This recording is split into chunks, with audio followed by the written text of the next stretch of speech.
Hi Aquarius, kumusta po kayong lahat? Okay, so yun Aquarius, maraming salamat po sa walang sawang pagsubaybay sa ating pong mga reading.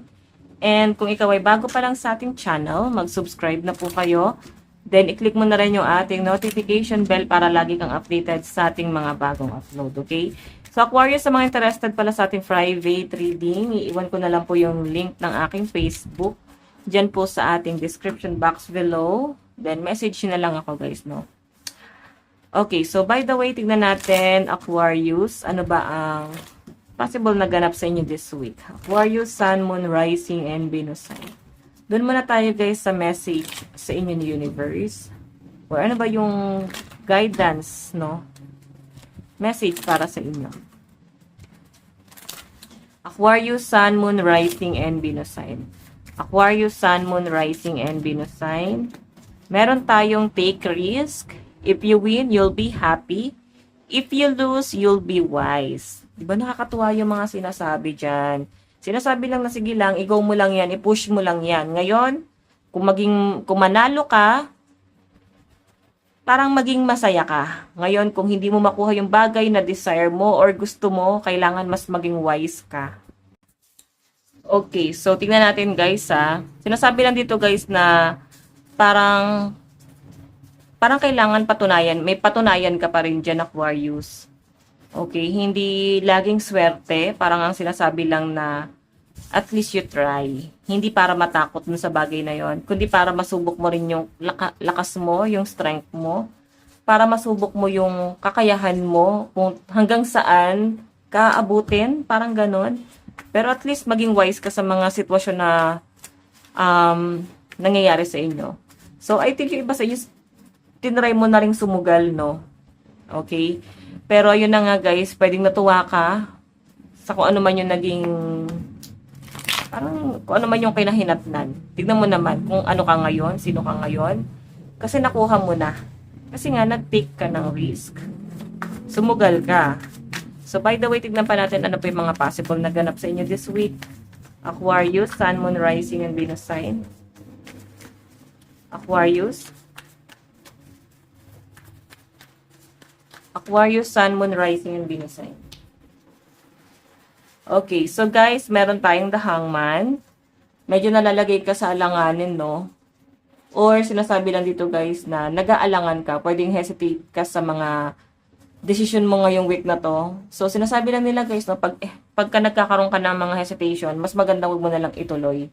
Okay, yun lang naman yung pinaka mas madaling paraan doon. Yung wag mo na lang siyang ituloy. Kasi dalawang bagay lang yan. It's either magtagumpay ka dun sa bagay na yon or hindi talaga. Okay? So, tingnan natin. Additional message. Aquarius, Sun, Moon, Rising, and Venus sign.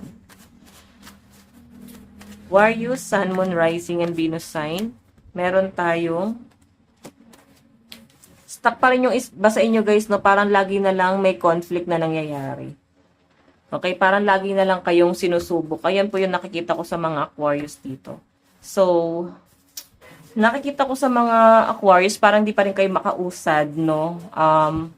Especially, tapos na yung retrograde, no? Feeling ko, grabe yung nangyari sa inyo nitong retrograde. Pero parang kahit tapos na, hindi pa rin kayo makausad. Pero may maganda namang nangyayari sa pinapakita sa akin. Yun nga lang, guys, parang hindi makausad. Ayan. So, by the way, tignan pa natin. Aquarius, Sun, Moon, Rising, and Venus sign. Parang parang hindi nakaka-recover. Ganun po yung nakikita ko dyan. Kaya nga sinasabi dito, kailangan magkaroon ka ng market. Or kailangan mong sumugal para magkaroon ng progress or makausad ka. So, kaya siguro pinapasugal ka na dito ni Universe. Ngayon, kung hindi mo man daw makuha, at least maging wise ka after na to. So, hindi to guys literal na sugal. Kung tungkol yung sugal guys, na kumalas yan. Huwag niya na guys gagawin. No? So, pwedeng sa mga decision mo to sa buhay para mas maging magaan-gaan ang inyong buhay. Meron tayong Ace of Pentacles. So, guys, ito ha, opportunity to, yung Ace of Pentacles. Kaya pala sinasabi rito na huwag kang matakot na humakbang, palayo, or lumabas dun sa comfort zone mo kasi baka may iba pang mundo bukod dun sa comfort zone mo, no? Baka akala mo, ito na yung safe zone mo, malay mo, Yung safe zone mo mismo yung nagpapahina sa inyo. Kailangan mo talaga ng improvement sa buhay mo, guys. Ace of Pentacles. Kailangan mo ng umusad, Aquarius. Kasi may nakikita ko, guys, breakthrough or malaking opportunity na paparating sa inyo dito, guys. Merong magbubukas na pinto para sa inyo, oh. Okay, so again, check pa natin.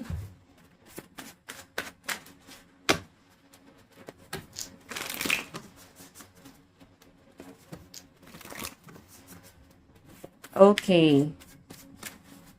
Aquarius, Sun, Moon, Rising, and Venus sign. Additional message.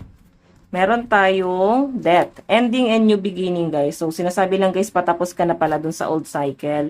Bagong cycle na pala yung nangyayari sa buhay nyo. Sinasabi lang, guys, na kung ano yung naging ugali mo, ano yung sitwasyon mo, kung ano yung mga galawan mo dun sa dati, sa old cycle. Huwag nyo na siya, guys, dalin pa ngayon sa new cycle or new beginning ng buhay nyo, guys. Huwag nyo na siya, guys, bitbitin doon, no? Kailangan, guys, ikaw mismo, parang tulungan mo yung sarili mo makarecover. Bakit hindi ka nakaka-recover? Kasi hindi ka nag-move forward, di ba? Hindi mo hinahayaan o hindi mo inaalaw yung sarili mo na makarecover or makamove on doon sa mga mabibigat na nangyari sa buhay nyo. Okay, so by the way, additional message, meron tayong Knight of Wands. Ayan. So, may nakikita ko dito, guys, someone na parang magbibigay ng tulong or may tutulong sa inyo, guys. Yan po yung pinapakita sa akin dyan, no? Meron ditong someone na handang tumulong para sa inyo. Again, meron tayong Knight of Swords. Oh, yun nga lang, parang ayaw mong humingi ng tulong sa kahit na kanino. Okay? Parang nakikita ko sa inyo, guys, na mas magiging matatag or matapang ka. Or pwede naman, guys, vice versa. Baka merong someone dito na lalapit sa inyo, hihingi ng tulong. Ang problema kasi, guys, Knight of Swords, no? Parang sila pa yung galit. Parang mas mataas pa yung pride nila sa inyo, guys. Oo. Hindi pong kailangan, parang obligado kang tulungan sila.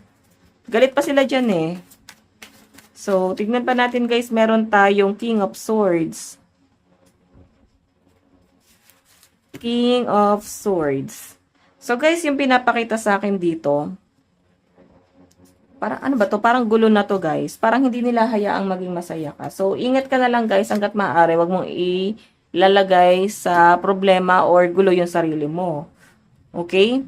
Or huwag mong iaalaw yung sarili mo na mapunta dun sa ganong klase ng sitwasyon. Kasi, ang sarap mabuhay, guys, na walang kaaway, walang problema, magaan lang. Di ba? Payapa lang. Mas masaya yung ganon. Kesa yung marami kayo, guys, kalaban. Okay, tignan natin, guys, ang inyong advice. Meron tayong look at the bigger picture. Okay, so, Aquarius, ito lang po ang inyong reading. Maraming salamat. God bless and love you all. Bye-bye.